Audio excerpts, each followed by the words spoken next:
Hello everyone, it's QueenVLionz back to you with another video. This video is an update in the Passion Turner story. Before I begin, I would like to extend my support to Passion Turner and her family as they navigate this new chapter after being attacked last year. According to reports, GoFundMe, 19 years old, pled guilty on September 19th, 2025 to one count of reckless aggravated battery in the May 2024 attack, the Sedgwick County District Attorney's Office stated. West was among three teens who went to the 400 block of North Dodge near 2nd Street in Seneca, so West could fight with Passion Turner following a months-long social media feud. Tayrona West was 18 at the time of the May 2024 attack on then 17-year-old Passion Turner. The incident left Passion Turner with second-degree burns to her face and neck. As West and the victim, Passion Turner, began to brawl, a 16-year-old from Topeka tossed a cup of liquid fire drain line opener in the victim's face, a probable cause, the affidavit stated. The drain cleaner contained sulfuric acid and was so strong that it melted parts of the victim's clothing and burned the hand of a police officer who picked up a wig torn from her head during the fight. The officer was wearing latex gloves at the time. The affidavit would go on to say that Yakira Hollins poured the drain cleaner into a cup that the Topeka girl was holding while West rang the doorbell to draw Passion Turner out. Passion Turner was then taken to the hospital where she received treatment in the burn unit for her injuries.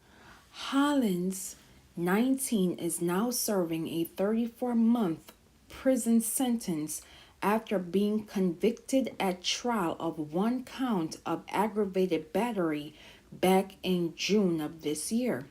Prosecutors are seeking to charging the Topeka teenager, who is now 18 years old, court records show. She is currently facing battery charges in juvenile court.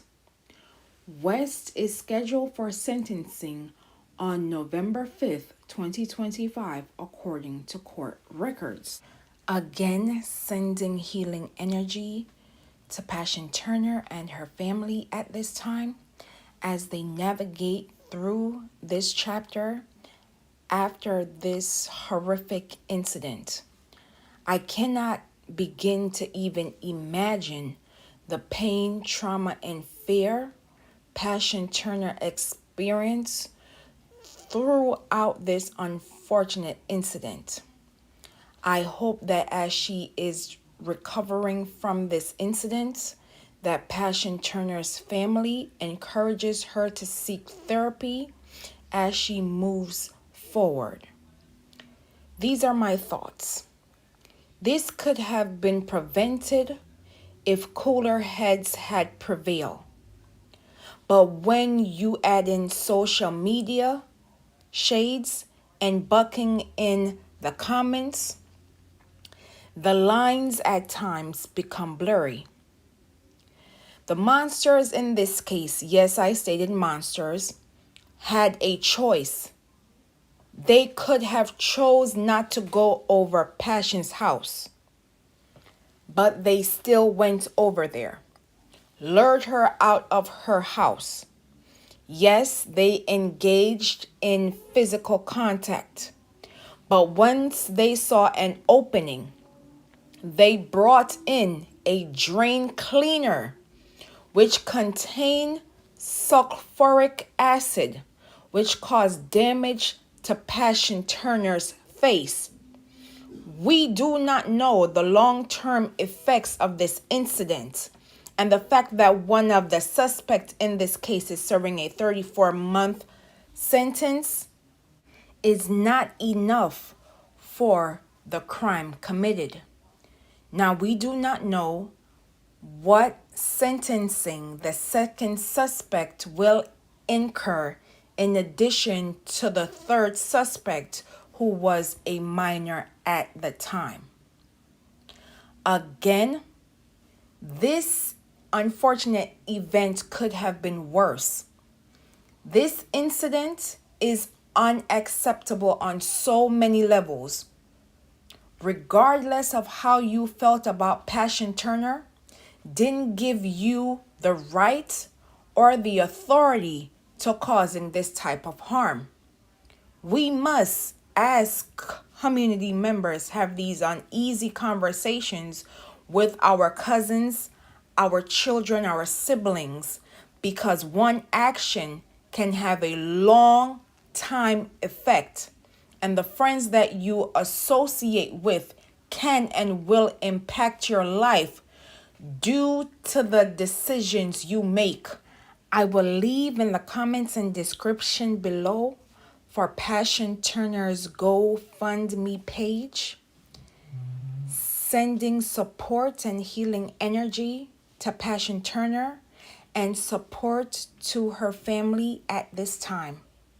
Once again, protect Black children, known and unknown. Justice for Passion Turner. And as always, please be safe out here, and I will see you in the next video.